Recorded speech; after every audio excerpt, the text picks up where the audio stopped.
Alors bonsoir, merci à tous et toutes d'être venus. Pas très nombreuses, ce qui est normal vu les circonstances, mais comme les conférences précédentes, celle-là aura une seconde vie sur Internet puisqu'elle est captée. Donc on en profite pour remercier Adrien à la technique. Donc c'est la troisième conférence du cycle sur la sobriété numérique. On a déjà eu Frédéric Bordage qui est venu nous parler de la sobriété numérique en soi et qui a beaucoup insisté sur l'aspect physique des choses, le cycle de vie du matériel, plus que sur nos usages individuels.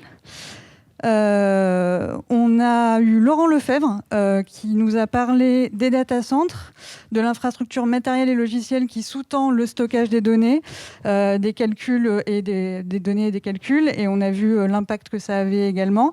Et il a introduit la notion de virtualisation dont on va parler plus particulièrement ce soir avec Stella Bichebe, qu'on a le plaisir d'accueillir. Je vous la présente rapidement et puis elle reviendra plus longuement sur son parcours. Elle est donc doctorante en informatique dans le même laboratoire que Laurent Lefebvre à l'ENS de Lyon. Elle travaille actuellement sa thèse sous la direction d'Alain Tchana. On va rentrer un petit peu plus du coup dans le détail concret de la recherche autour de l'efficacité énergétique, c'est-à-dire qu'est-ce que ça sous-tend quand on parle de ça au niveau de la recherche fondamentale de la science.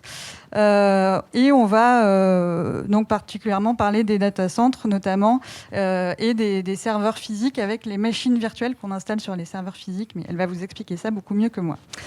On va aussi, dans un second temps, un petit peu élargir la réflexion autour du rôle social du numérique, puisque l'impact écologique, ça fait partie des problèmes de société, mais il y en a d'autres où le numérique est partie prenante. Il peut être un outil d'exclusion ou d'inclusion, selon comment on l'utilise, et on va esquisser un peu des pistes de réflexion là-dessus, même si c'est forcément pas votre spécialité, mais on peut réfléchir quand même tous ensemble là-dessus. Donc Stella Bichebe a grandi et a fait ses études au Cameroun où elle a obtenu son diplôme d'ingénieur à l'école polytechnique de Yaoundé en 2018. C'est là où elle a rencontré Alain Tchana et donc elle a poursuivi son doctorat en France sous sa direction à l'université de Nice et à l'ENS, donc comme on l'a dit.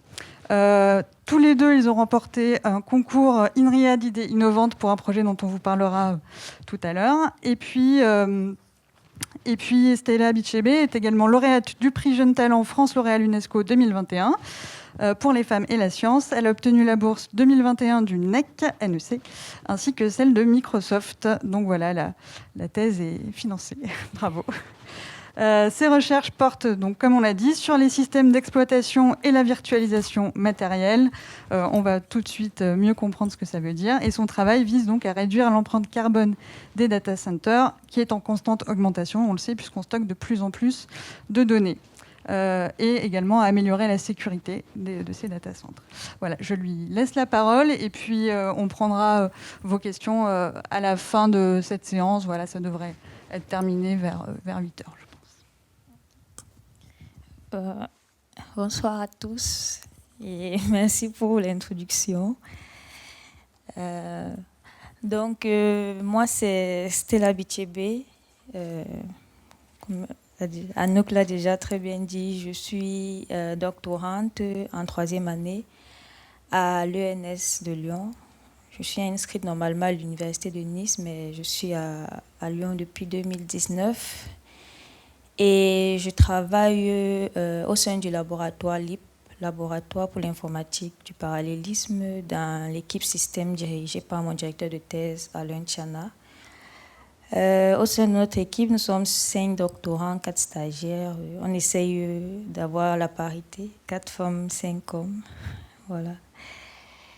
Et donc, mon parcours académique aussi, je ne vais pas m'étendre, Anouk l'a déjà dit. J'ai fait toutes mes études avant la thèse au Cameroun. Et j'arrive en France pour la première fois pour mon stage de fin d'études en 2018. Et après, je m'inscris en thèse depuis 2019. Voilà. Donc, aujourd'hui, on va parler du numérique. Le numérique qui aujourd'hui s'invite dans tous les domaines de notre vie, même dans nos maisons. Aujourd'hui, tout peut être connecté, presque tout. Nos télés, nos cuisines, même nos toilettes peuvent être connectées. Et toutes ces technologies apportent leur lot de bénéfices ou de facilités dans le quotidien, mais on ne va pas se mentir, elles ont aussi quelques inconvénients. Même les plus basiques, par exemple, on perd des habitudes très simples, comme écrire. Des fois, j'arrive plus à écrire avec un stylo tellement je suis habituée à saisir. Ou à lire des livres papier, parce que tout est numérisé aujourd'hui. Ou même retenir des informations, parce qu'on se dit c'est noté quelque part dans mon laptop, je vais retrouver, pas besoin de retenir. Et toutes ces informations, elles sont stockées dans de gros entrepôts que l'on appelle des data centers. En fait, c'est de grosses salles comme ça, comme sur cette photo, avec des machines entreposées que l'on va appeler des serveurs.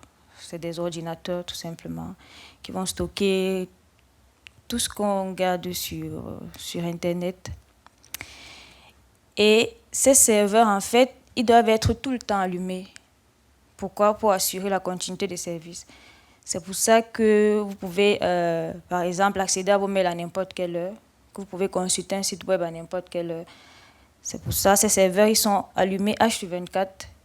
Et donc, ils vont consommer beaucoup d'électricité. Beaucoup d'électricité. Ils vont produire beaucoup de chauffage. Il faut beaucoup de climatiseurs pour refroidir ces serveurs. Et en général, les dépenses électriques dans un data center représentent 50 à 70% de leurs dépenses globales. Et une étude a révélé qu'en 2016, par exemple, les data centers dans le monde ont consommé autant d'électricité que toute la France. C'est pour vous dire quelle quantité d'électricité ils peuvent consommer. Et c'est pour ça que le domaine du numérique a été dénommé un pollueur silencieux, parce que tout ce qu'on utilise, nos téléphones, nos montres connectées, nos laptops, tout ça, ça pollue, mais on ne le voit pas. On ne va pas le voir comme la pollution d'un véhicule qui est plus flagrante. Et donc, mon travail de recherche, en fait, vise à réduire cette consommation électrique dans les data centers. Il existe déjà des solutions qui essaient de le faire, qui vont, par exemple, aujourd'hui, on a beaucoup de data centers qui se disent green, qui vont utiliser des solutions palliatives, par exemple, pour réduire la consommation électrique. Ils vont remplacer, par exemple, l'utilisation des climatiseurs en utilisant les nappes phréatiques pour refroidir les data centers ou de l'hydrogène. Mais dans mon travail de recherche, nous, on essaye de s'attaquer au socle même du data center, c'est-à-dire ces serveurs qui stockent nos informations. Donc, nous, on va essayer d'agir à ce niveau-là pour améliorer en fait l'utilisation qu'on fait de ces serveurs, pour réduire leur nombre, réduire la consommation électrique dans les data centers. Et pour cela, on s'appuie sur une technologie en informatique que l'on appelle la virtualisation.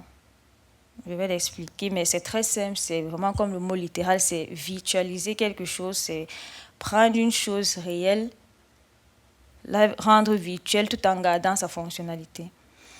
Donc, pour l'expliquer, je vais partir de l'architecture basique d'un ordinateur et à chaque fois, je vais essayer de faire le parallèle avec la cuisson, par exemple. Donc, dans un ordinateur, qu'est-ce qu'on a? On a le support matériel, le processeur, la coque là. On a un support logiciel qui est un système d'exploitation, Windows par exemple, qu'on utilise beaucoup plus. Et après, on a nos applications qui s'exécutent. Par exemple, ça peut être un site web, ça peut être notre application Word, Office, ça peut être l'application de banque. Et pour la cuisine, quand on a une plaque, qu'est-ce qu'on a? On a un foyer, on a une casserole qui va nous permettre de cuire des aliments. Donc, dans un data center, on aura un ensemble d'ordinateurs. Comme dans notre cuisine, on aura une plaque avec plusieurs foyers, un ou deux. En général, on en a 2 dans les chambres d'étudiants, par exemple. Et virtualiser va revenir à faire quoi? Si je prends d'abord l'analogie de la plaque de cuisine, ce serait être capable, au lieu d'utiliser 3 foyers, 3 casseroles pour cuire, par exemple, du riz, des patates et des légumes, c'est pouvoir en utiliser qu'un seul et une seule casserole compartimentée qui nous permettra de cuire les 3 aliments à la fois. Déjà, on gagne en temps, on gagne en gaz ou en électricité qu'on aurait consommé, on gagne en eau, l'eau qu'on aurait utilisée pour laver toutes ces 3 casseroles, et là, on n'en aura plus qu'une seule. Donc, si on veut revenir au data center, ça reviendra à ceci. Dans l'exemple illustratif de notre data center, imaginez qu'il n'a que 3 ordinateurs. Virtualiser reviendrait à utiliser un seul ordinateur pour pouvoir exécuter tous ces systèmes d'exploitation-là. Et pour cela, on va rajouter des supports au niveau du matériel pour la virtualisation et un support logiciel aussi qui permettra d'exécuter ces systèmes-ci qui, dans ce nouveau paradigme, vont être appelés des machines virtuelles. Donc, c'est un peu comme là, j'ai mon ordinateur, mon laptop, il est physique, il est réel. Mais à l'intérieur, je peux exécuter plusieurs autres systèmes d'exploitation qui, eux, vont être appelés des machines virtuelles, mais qui vont pouvoir effectuer les mêmes tâches qu'elles auront pu effectuer si j'avais 3 laptops, en fait. Et donc, comme avec l'exemple de notre plaque de cuisson, on pourra donc éteindre ces 2 autres ordinateurs. Et donc, notre data center va réduire de 2/3 sa consommation électrique. Donc, ça, c'est un peu la finalité de la virtualisation. Et il faut, en fait, pour pouvoir faire ceci, il faut pouvoir estimer la quantité de ressources dont ces applications ont besoin pour pouvoir savoir combien d'applications on peut compacter en fait sur un seul ordinateur, ainsi de suite. Donc, ce qui fait qu'actuellement, la virtualisation elle n'est pas très utilisée en production encore. On a encore beaucoup de data centers traditionnels comme ceci. Parce que la virtualisation, elle vient aussi avec son lot d'inconvénients. Elle va impacter les applications, elle va impacter leur temps d'exécution et tout. Donc, mon travail vise en fait à améliorer cette partie-ci, cette partie matérielle, proposer de nouvelles technologies pour améliorer la virtualisation et la rendre praticable en production dans les data centers. Donc, oui, c'est ce que je disais un peu. Et aussi permet de pouvoir le faire de façon dynamique, c'est-à-dire pouvoir augmenter ou réduire dynamiquement le nombre de machines que l'on compacte sur un seul.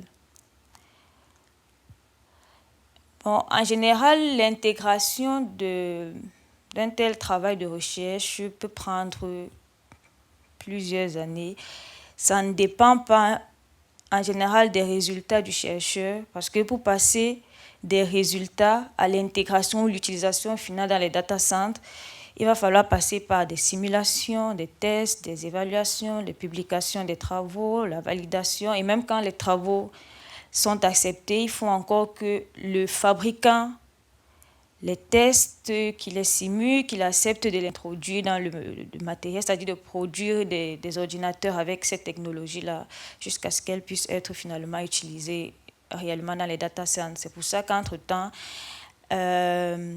les fournisseurs vont utiliser des solutions palliatives comme celles que j'ai présentées précédemment, utiliser de l'hydrogène, utiliser des nappes phréatiques, utiliser tout ce qu'ils ont à disposition actuellement pour pouvoir réduire leur consommation électrique.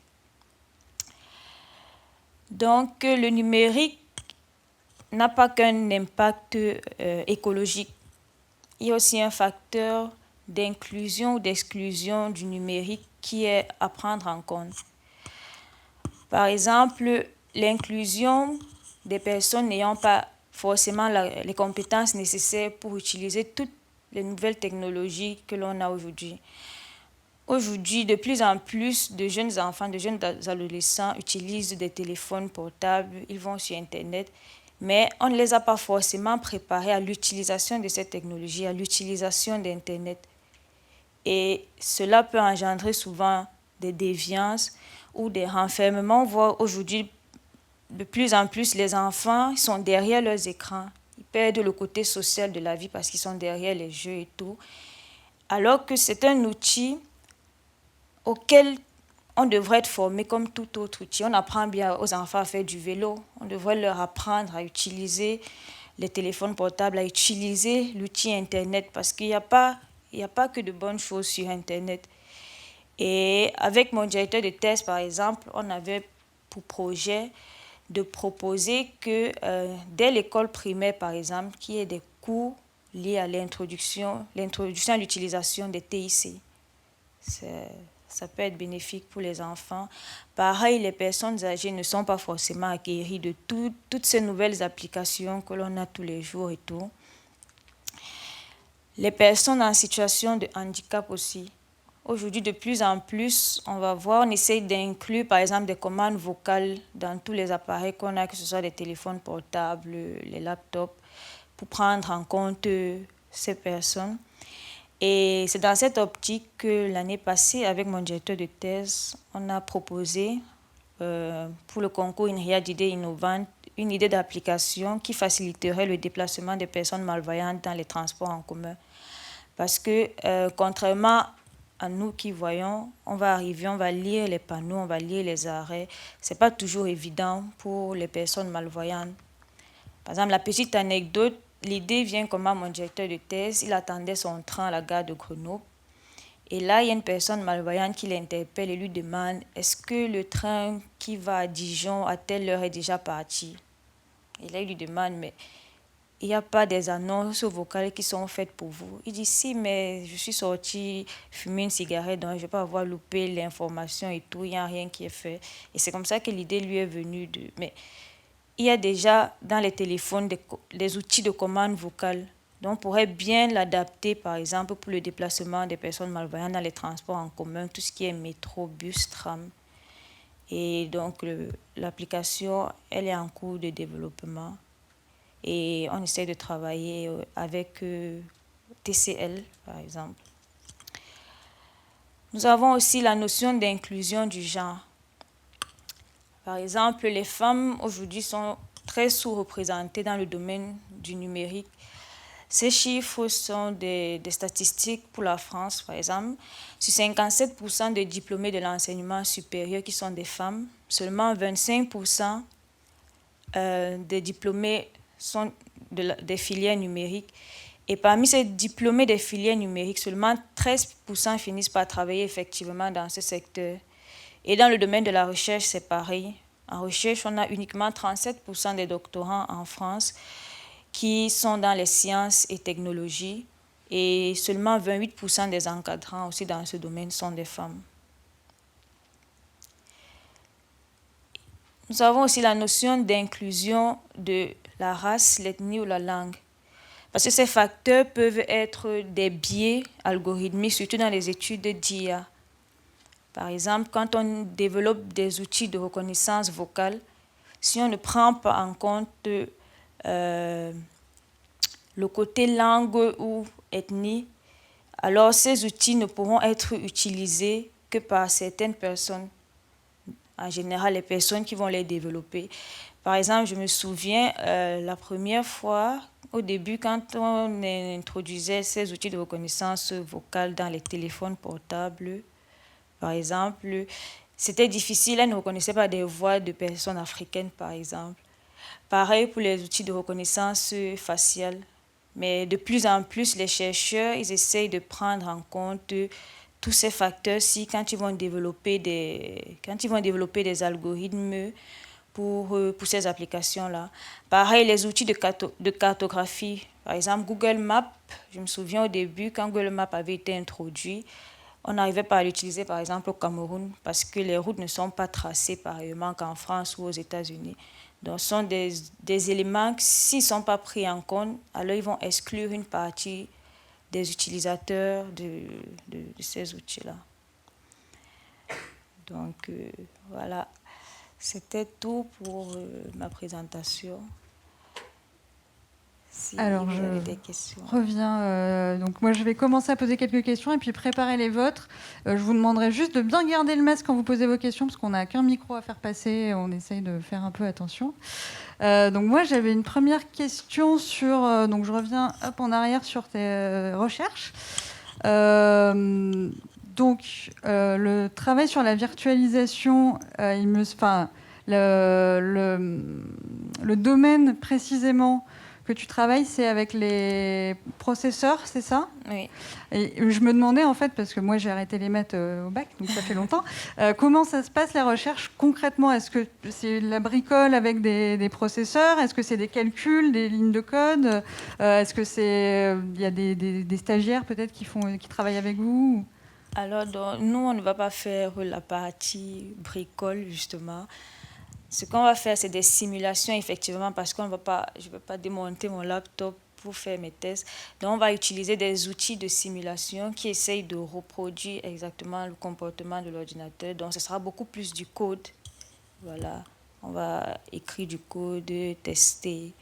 Et justement, c'est pour ça que ça peut mettre vraiment très long pour être mis en production, parce que introduire une nouvelle technologie comme ça, c'est fabriquer carrément tout un autre processeur, changer des ordinateurs, voilà. C'est pour ça que ça peut être très long pour entrer en production. On va passer par beaucoup d'étapes de simulation et de tests. Donc, au quotidien, c'est beaucoup plus du code. Ouais. Là, c'est la dernière année de ta thèse, et tu penses que, par exemple, les résultats que tu as maintenant n'arriveront en production, s'ils arrivent, que d'ici quoi, 5 ans, 10 ans? Je ne pourrais pas donner un chiffre exact, ça dépend vraiment. Ça dépend du fabricant du processeur. Après les résultats, une fois que j'ai publié les résultats, le reste vraiment ne dépend plus de l'équipe de recherche. Oui, mais il y a des fabricants qui sont attentifs à ces recherches. Oui, parce vu qu'on les publie dans des conférences qui sont visitées justement par ces fabricants-là.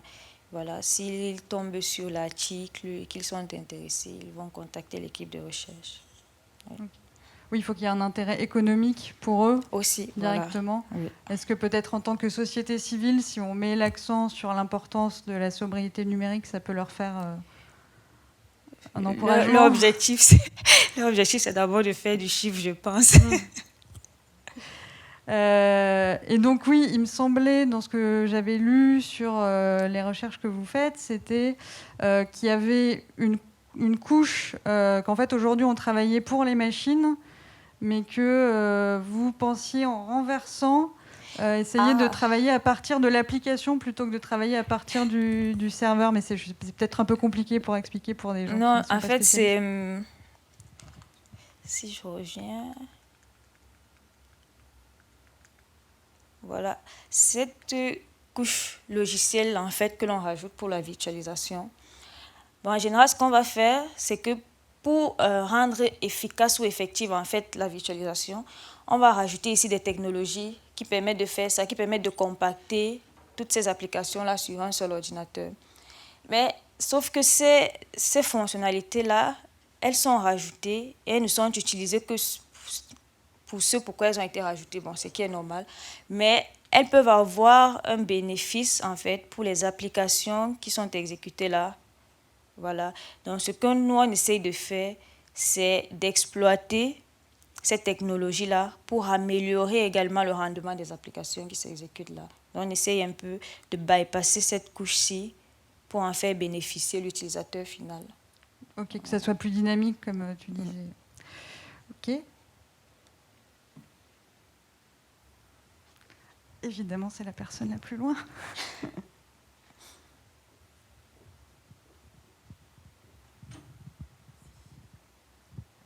Merci pour la présentation. Alors, ma question, c'est un peu la continuation des questions précédentes. Est-ce que vous pourriez nous donner un peu de chiffres? Alors, je ne sais pas, au niveau de l'avancement de votre sujet, est-ce que vous avez un chiffre de comparaison avec les technologies que l'on a aujourd'hui et ce que vous avez pu trouver et aboutir? Des chiffres, je ne sais pas, mais par exemple, l'article que l'on a publié pour la première partie de mon travail, comme je disais, en fait, il s'agissait d'utiliser une fonctionnalité que l'on a rajoutée là, et qui permettait de pouvoir calculer de façon dynamique les ressources qui sont utilisées par ces systèmes d'exploitation-là, et donc de pouvoir augmenter ou réduire dynamiquement le nombre de systèmes d'exploitation que l'on va mettre là. Et par exemple, quand on publie un travail comme ça, on observe après, il y a d'autres chercheurs qui vont l'utiliser également pour améliorer d'autres choses. Donc, des chiffres ou des pourcentages exactement, je ne pourrais pas dire, mais je peux dire qu'une fois, vu que c'est publié, là par exemple, c'est utilisé déjà, c'est bénéfique pour d'autres chercheurs, d'autres personnes qui essayent aussi d'utiliser ces résultats-là pour les appliquer à autre chose, et ainsi de suite. D'accord, merci. De rien. Je reviens sur la question des data centers. C'était une question que je m'étais posée aussi suite à la dernière conférence de Laurent Lefebvre. J'en profite ici. Est-ce que c'est mieux, d'après les schémas qui sont présentés ici, de centraliser les données au maximum, ou est-ce que c'est pas un coût trop important d'avoir différents serveurs? En fait, je pense à ça notamment pour les notions de souveraineté numérique. Donc, pour aller vite, la souveraineté numérique, c'est la question de qui possède nos données. Par exemple, on en a parlé pour les données de santé en France, l'importance d'avoir ces données dans son pays. Qu'est-ce que tu peux dire par rapport à ça? Bon, alors, en général, les données dans les data centers ne sont pas stockées en général à un seul endroit. Les fournisseurs, en fait, essayent de faire ce qu'ils appellent de la réplication. Donc, les données seront stockées à plusieurs data centers, justement pour que si un tombe en panne, qu'ils puissent avoir du relais. Et pour ce qui est de la souveraineté des données, ça dépend du continent ou de la région. Par exemple, en Europe, on a la loi RGPD sur la protection des données qui dit que les données des Français doivent être stockées en Europe, par exemple. Donc ça va dépendre des politiques de chaque pays ou de chaque continent. Mais je sais qu'en Europe, la loi RGPD exige que les données des Européens soient stockées en Europe. Oui.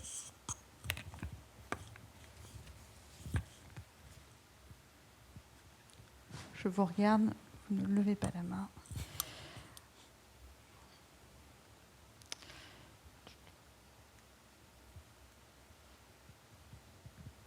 Oui, tu parlais de l'application Kiwi qui était développée. Elle est développée par qui actuellement? Bon, actuellement, elle est en cours de développement. C'est moi, mon directeur de thèse et des stagiaires. On essaie encore d'avoir des partenariats et des financements, mais pour l'instant, c'est une petite équipe qui développe l'application. Au sein du labo de l'ENS, en plus des travaux que vous faites? Oui, mais on a des stagiaires hors du labo aussi qui travaillent dessus. Sur le genre dont tu parlais, je navigue à travers la conférence. Donc, il y a eu la bourse, effectivement, L'Oréal Femmes et Sciences de l'UNESCO, qui permet de mettre en avant, dans le but, j'imagine, de créer un peu des vocations. Et quelles sont les solutions que tu penses au constat que tu as fait avec ces chiffres, les solutions d'amélioration? Bon, déjà, pour moi, je pense que le premier problème, c'est un problème de représentativité, en fait. Je pense que les jeunes filles, en fait, n'ont pas assez de modèles dans ce domaine. Et après, c'est normal que si elles ne voient pas assez de femmes ou de filles comme elles ne soient pas attirées par ce domaine. Donc, c'est un peu ce que la Fondation L'Oréal essaie de faire, c'est mettre en avant justement tous les jeunes qui sont dans ce domaine pour montrer aux autres que c'est possible. En fait, ce n'est pas qu'un domaine réservé aux hommes et tout. Et donc, on va essayer comme ça d'organiser plein de conférences, de convier souvent des lycéennes au labo pour leur parler de ce qu'on fait. Parfois, en général, c'est qu'elles ne savent même pas ce que c'est. Donc déjà, leur expliquer ce que c'est, leur expliquer ce qu'on fait au quotidien pour leur montrer que ce n'est pas sorcier. C'est un peu ça. Et donc là, on disait cette année, c'est la dernière année de thèse, donc il y a la soutenance. Et après, qu'est-ce qui est prévu? On part, donc pour les recherches, tu nous as dit que c'était long. Et puis, sur la suite de ton parcours? Honnêtement, je ne sais pas encore. Probablement un postdoctorat à l'étranger. Mais après, je ne sais pas. Je ne sais pas si je vais en entreprise ou si je reste dans le domaine académique. Je ne sais pas encore. Merci. Oui. Bonsoir. Bonsoir. J'avais une question sur la virtualisation. Oui. Vous avez dit qu'actuellement, ça ne pouvait pas être utilisé en industrie. Et je voulais savoir quel était l'élément limitant à cause de ça. Est-ce que c'est les performances ou le nombre de machines émulées ou... Non, C'est quoi qui bloque? en fait, c'est pas que c'est pas utilisé, ça l'est, mais pas grandement en fait. On a encore beaucoup de data centers qui sont traditionnels et qui utilisent l'architecture que je vous ai présentée. Et oui, le facteur limitant en fait, c'est ça, ce sont les dégradations de performance que cela entraîne. Et c'est surtout aussi comment le dire, le taux de consolidation. Parce qu'en général, quand un utilisateur va vers un fournisseur pour réserver un espace, une machine, il y a un contrat de service level agreement, c'est-à-dire le fournisseur doit donner au client ce qu'il a réservé. Or, pour faire de la virtualisation, en fait, il faut pouvoir savoir à chaque instant quelles sont les ressources dont les applications des utilisateurs ont besoin. Donc, c'est un peu risqué. Il peut arriver un moment où, si vous avez piqué, entre guillemets, des ressources réservées par le client et que son application en a besoin, il peut avoir une baisse de performance, il peut avoir un ralentissement, il peut avoir même un arrêt complet de l'application. Donc, c'est pour ça que c'est un peu délicat. Ce n'est pas encore très largement en production, mais il y a des fournisseurs de cloud qui l'utilisent déjà, comme Amazon. Oui. D'accord, merci. Oui.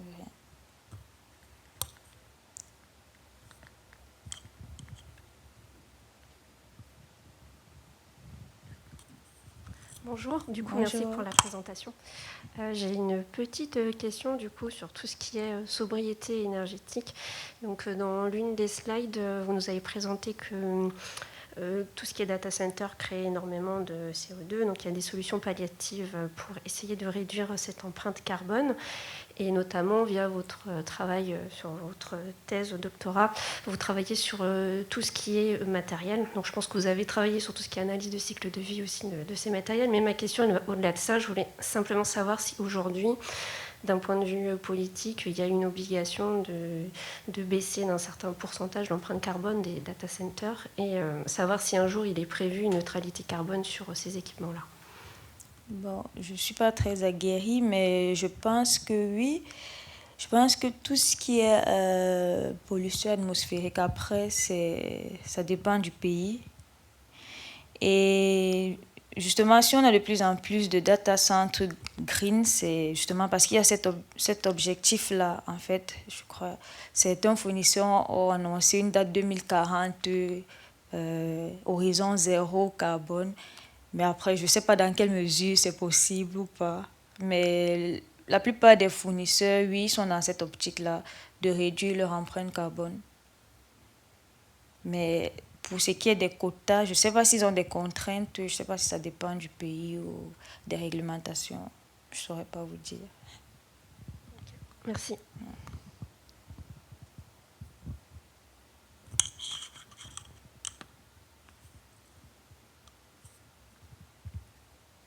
Plus de questions de votre côté?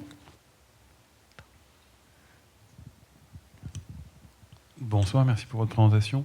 Quelques questions encore sur la partie virtualisation. Vous évoquez le fait qu'il y a peu de virtualisation utilisée. Aujourd'hui, quand on regarde les grandes offres du marché, elles sont basées que sur de la virtualisation. Du coup, quels sont les chiffres qui sont derrière et vers quels chiffres il faudrait tendre et avec quelles économies on pourrait avoir? Parce que vous avez aussi évoqué de manière assez synthétique, pour que ce soit bien compréhensible, le fait de dire on met tout sur une machine, donc on économise les deux machines qui sont éteintes. Forcément, ça veut dire que ça consommera plus sur la machine qui va rester. C'est comme si nous, les humains, on était à trois, chacun portait un sac, et puis qu'il n'y avait qu'un seul qui portait un sac. Oui, certes, il y en a deux qui se reposent, mais celui qui porte, il porte un peu plus. Donc du coup, quelles sont les économies attendues? Ça, c'est une première partie sur ce volet de dire... Économie financière ou... énergétique. De CO2, financière, parce qu'à un moment donné, l'écologie va aussi souvent avec le côté financier, et puis si l'objectif est d'aller chercher des industriels qui font des processeurs, ça va probablement aussi sur le côté financier, d'où le fait que les pays puissent aussi demander des objectifs de CO2. Mais est-ce que là-dessus, vous avez des retours attendus par rapport à vos recherches et cette amélioration, d'après ce que j'ai compris, sur les processeurs pour la virtualisation? Alors, tout ce qui est chiffres, finances, honnêtement, non. Non. Et alors, sur le volet de virtualisation, aujourd'hui, la virtualisation de systèmes d'exploitation, parce que là, d'après ce que j'ai compris, vous parlez de virtualisation de systèmes d'exploitation, parce qu'on peut virtualiser aussi les applications, avec les systèmes de Docker, etc. Il y a beaucoup de choses qui peuvent exister. Qu'est-ce que vous venez amener et apporter en plus? si j'ai bien compris, c'est donc des instructions au niveau des processeurs pour apporter de nouvelles fonctionnalités. C'est bien ça le propos? Oui, déjà, les fonctionnalités qui existaient déjà dans les processeurs, déjà, les améliorer. D'accord. Le premier travail, le premier article que j'ai publié, c'était ça, en fait. C'était une fonctionnalité qui était introduite par le fabricant Intel, voilà, qui permettait de savoir pour une machine virtuelle quels sont tous les accès mémoire, en fait, toutes les pages mémoire qu'elle utilise. Et on pouvait tirer avantage, en fait, de cette fonctionnalité-là pour pouvoir justement estimer de façon dynamique quelle est la quantité de mémoire que la machine virtuelle utilise, ce qui permet d'augmenter le taux de consolidation ou de moins de mieux le faire. Et la deuxième partie, comme Anouk l'a soulevé, c'était de tirer avantage de ces fonctionnalités pour les applications même qui s'exécutent à l'intérieur de la machine virtuelle, notamment pour la protection de la mémoire. Bon, je travaille avec les processeurs Intel uniquement. Il y a aussi une nouvelle fonctionnalité que les processeurs Intel ont introduite en 2018 qui permet de protéger des accès mémoire à une granularité plus fine. Donc voilà, on essaie aussi de tirer avantage de cette fonctionnalité-là pour lutter contre des buffer overflow au niveau des applications utilisateurs.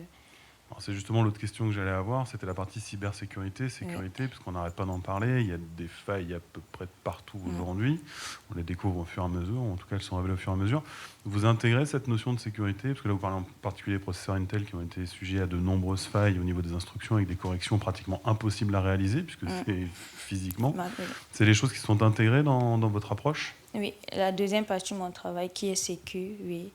C'est justement sa protection de la mémoire en utilisant justement les fonctionnalités de virtualisation ou des fonctionnalités matérielles. D'accord, merci.